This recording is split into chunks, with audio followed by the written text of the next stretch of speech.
Доллардын курсунун өсүшү сизге кандай таасир этип атат? Ошол боюнча сурап. Билбейм, мен доллар менен ишим жок да. Долларың менен ишиңиз жок болсо деле соода саттыкка кандайдыр экономикага кандайдыр бир таасир этип аткандай болуп атат? Жок, аны билбейт экенмин байкеш. Мен башка совсем экономика менен тиешем жок. Эмне көтөрүлүп кетиптирби? Мага эч кандай таасири жок. Долларым жок болсо мен Доллар жок болсо эле таасир этпей калабы? Сонун кандай таасир этиши мүмкүнбү? билбейт экенмин. Таасир этип атса эле керек, конечно. Сиз эми акыркы учурларда мисалы соода садык кылып, үй бүлөгө мисалы тамак аш алып кетип атасыз да. Мисалы ошондо кандайдыр бир пайда жок сомго деле таасирин этип атабы? Сомго таасир этип атса эле керек. Эми азыр именно продуктуну билбейм, но могу эки жакка балдардын окуусу тияк бияка которгондо кичине эме болуп атат. Нагрузка болуп атат. Өтүп кетти. Доллардын курсунун өсүшү сизге кандай таасир этип атат? Таасир баардыгына эле этип аткандай го. Мисалы деген баардык нерсе көтөрүлүп кетти. Мисалы бизде деле мындай айтышып атпайбы? Жумуртка деген көтөрүлүп кетпедиби? Анан айтышып атат да, эмнеге көтөрүлүп кетти десе, доллар көтөрүлүп кетти дейт. Бирок жумуртканын долларга кандай тиешеси бар деген неме да?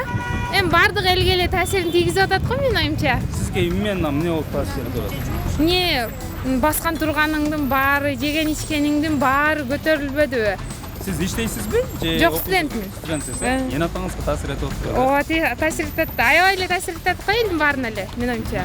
Таасир этип атат, ооба. Мисалы кандай болуп калды? Тамак аш продукталар кымбаттап атат. Ошол.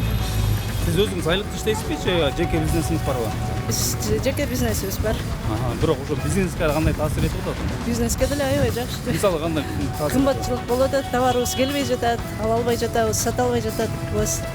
Азыр ишибизди бир аз токтотуп турсакпы деп ойлонуп турабыз. Бизге эми мен пенсионермин да, таладагы элдер, балдар баары кыйналып атат. Доллардын курсу таасир этет да. Салыштырып келгенде эле жогору болуп атпайбы? Мисалы ошол сиз өзүңүз доллар менен алектенесизби же ар дайым эле сом менен соодасыз? Бишкектин өзүндө жашаган үчүн сом менен эле алектенесиң да, бирок сомду алып барсаң азыр доллар мынанча болуп атпайбы деп өздөрү айлантып алып эле бизге залалы тийип атат, пайдасы жок. Негизи доллардын курстарын карап, ошого жараша мамиле кыласыздар да? Ушинтет, доллардын курсуна карап биз эми баягы сом менен утурумдук тиричилигибизди алсак деле базарда отургандар азыр доллар мынанча болуп атпайбы деп эле өзүнөн өзү эле көтөрүп коюп атышпайбы? Только пенсиябызды алабыз, пенсияң жетпейт. Кыйналып атабыз. Көрүп эле атасыңар силер, интервью алганыңар менен баарыңар эле билесиңер, аны ала бересиңер. Интервьюнун жыйынтыгы жок.